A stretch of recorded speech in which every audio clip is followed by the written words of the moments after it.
News first ಆಯೋಜಿಸ್ತಾ ಇರುವ ಕರ್ನಾಟಕದ ಅತಿ ದೊಡ್ಡ ಇವಿ ಎಕ್ಸ್ಪೋ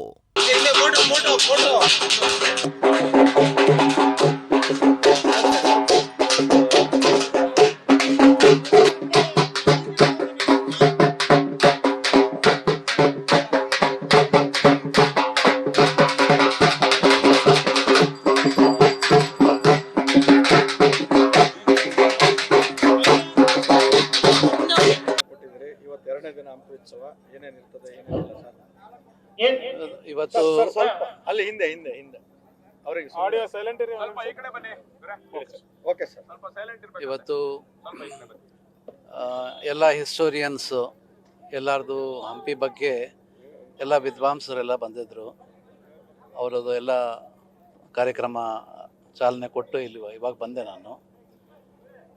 ಮತ್ತು ಅದರ ಜೊತೆಗೆ ಇವಾಗ ಕುಸ್ತಿ ಕಾರ್ಯಕ್ರಮ ನಡೆಯುತ್ತೆ. ಅದಾದಮೇಲೆ ನಾನು ಮೊನ್ನೆ ಅದಕ್ಕೆ ಹೋಗಿಲ್ಲ, ಎಲ್ಲಿ ಇರಲಿ ಮತ್ತು ಆಮೇಲೆ ಹಂಗೆ ಭಾಳಷ್ಟು ಕಾರ್ಯಕ್ರಮಗಳು ಇದಾವೆ. ಎಲ್ಲ ಕಾರ್ಯಕ್ರಮಗಳಿಗೆ ನಾನು ಅಟೆಂಡ್ ಮಾಡ್ತೀನಿ. ಎಲ್ಲರಿಗೂ ಎಲ್ಲರ ಜೊತೆಗೆ ನಾನು ಸ್ಪಂದಿಸ್ತೇನೆ ಅಂತ ಹೇಳಲಿಕ್ಕೆ ಇಷ್ಟಪಡ್ತೀನಿ.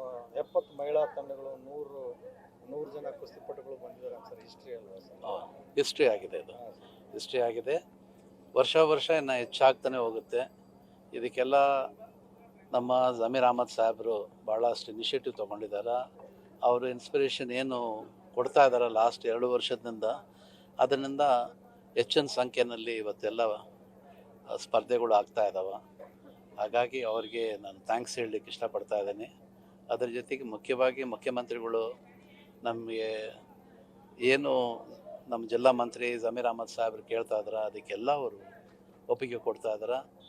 ಮತ್ತು ನಮಗೂ ಕೂಡ ಕೇಳಿದ್ರು ಈ ಸಾರಿ ಎಲ್ಲ ಮತ್ತು ನವೆಂಬರ್ನಲ್ಲೇ ಮಾಡಬೇಕಾ ಅಂತ ಹೇಳ್ಬಿಟ್ಟು ಕೇಳಿದ್ಮೇಲೆ ಹಂಪಿ ಉತ್ಸವ ನಾವೆಲ್ಲ ಕೇಳಿದ್ವಿ. ಇಲ್ಲ ಸರ್, ಅದು ಮುಂಚೆನಿಂದ ಆಗಿದೆ. MP ಪ್ರಕಾಶ್ ಸಾಹೇಬರು ಒಂದು 2, 3, 4 ಇಟ್ಕೊಂಡಿದ್ದಾರೆ. ಅದು ಪ್ರೋಗ್ರಾಮ್ ಇಟ್ರಾಗಿನ ಇಡೀ ದೇಶದಲ್ಲಿ ಎಲ್ಲ ಕಡೆ ಪ್ರಚಾರ ಆಗುತ್ತೆ. ಒಂದು ದಿವಸ ಇದೈತೆ ಅಂತ ಹೇಳ್ಬಿಟ್ಟು ಅಂತ ಹೇಳಿದ್ರಿಗಿನ ಅಷ್ಟೇ ಮಾಡೋಣ, ಯಾವ ಡೇಟ್ಗಳು ಚೇಂಜ್ ಮಾಡೋದು ಬೇಡ, 2, 3, 4 ಇಡೋಣ ಅಂತ ಹೇಳ್ಬಿಟ್ಟು ಅವ್ರು ಹೇಳಿದ್ದಾರೆ. ನಿನ್ನೆ ಘೋಷಣೆ ಕೂಡ ಮಾಡಿದ್ರು ಸಾಹೇಬರು. ಹಾಗಾಗಿ ಇದೇ ವರ್ಷದಲ್ಲಿ 2 ಹಂಪಿ ಉತ್ಸವಗಳು ನಮಗೆ ಸಿಗುತ್ತೆ. ಹಾಗಾಗಿ ಎಲ್ಲ ನಾನು ಇರ್ತೀನಿ, ಬಟ್ ಆದರೂ ಕೂಡ ನಮ್ಮ ಜಿಲ್ಲಾ ಮಂತ್ರಿಯವರು ಮತ್ತು ಮುಖ್ಯಮಂತ್ರಿಗಳು ಅವರೊಂದು ಆಶೀರ್ವಾದದಿಂದ ನಾವೆಲ್ಲ ಇನ್ನೂ ಹೆಚ್ಚಿನ ಸಂಖ್ಯೆಯಲ್ಲಿ ಒಳ್ಳೆ ರೀತಿಯಿಂದ ನಾವು ಮಾಡ್ಕೊಂಡು ಹೋಗ್ತೀವಿ ಅಂತ ಹೇಳಲಿಕ್ಕೆ ಇಷ್ಟಪಡ್ತೇವೆ. ಇವತ್ತು ಶನಿವಾರ ಮತ್ತು ನಾಳೆ ಭಾನುವಾರ ಹೆಚ್ಚಿನ ಸಂಖ್ಯೆಯಲ್ಲಿ ಉತ್ಸವದಲ್ಲಿ ಜನ ಭಾಗವಹಿಸಬಹುದು. ಅದಕ್ಕೆ ಯಾವ ರೀತಿಯಾಗಿ ಸಿದ್ಧತೆ ಮಾಡ್ಕೊಂಡು ಎಲ್ಲ ಇವಾಗ ಪೊಲೀಸ್ ಡಿಪಾರ್ಟ್ಮೆಂಟ್ ಅಂತೂ ಪಾಪ ಎಲ್ಲ ಸಿಬ್ಬಂದಿಗಳನ್ನ ಎಲ್ಲರನ್ನ ಕರೆಸ್ಕೊಂಡ್ಬಿಟ್ಟಿದ್ದಾರೆ. ಅದಕ್ಕೆಲ್ಲ ವ್ಯವಸ್ಥೆ ಆಗಿದೆ. ಅದರಿಂದ ಏನು ತೊಂದರೆ ಅಂತೂ ಏನಾಗಂಗಿಲ್ಲ.